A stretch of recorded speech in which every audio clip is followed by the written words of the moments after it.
la he necesitado, cuando la vida se hace demasiado estresante, cuando quiero escaparme, encuentro refugio en ella, en su profundo mar azul, en el verde ondeante de las palmas, en el sonido relajante de las gaviotas, en los increíbles atardeceres.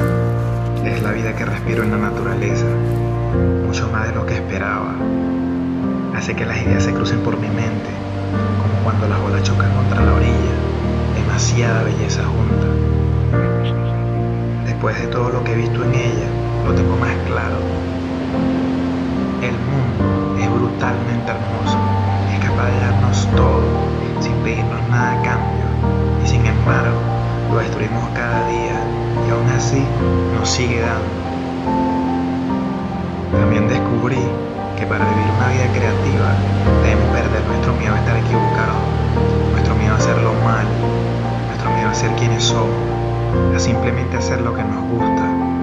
Todos somos seres humanos con creatividad, y una de las claves para desbloquear todo eso que nos impide serlo es saliendo a explorar, saliendo a conocer, dejando que nuestra mente se desplace por donde quiera sin limitarla, perdiéndonos en la naturaleza, y así la lluvia de ideas comenzará a flotar y la vas capturando una a una. De pronto te darás cuenta que la naturaleza despierta la creatividad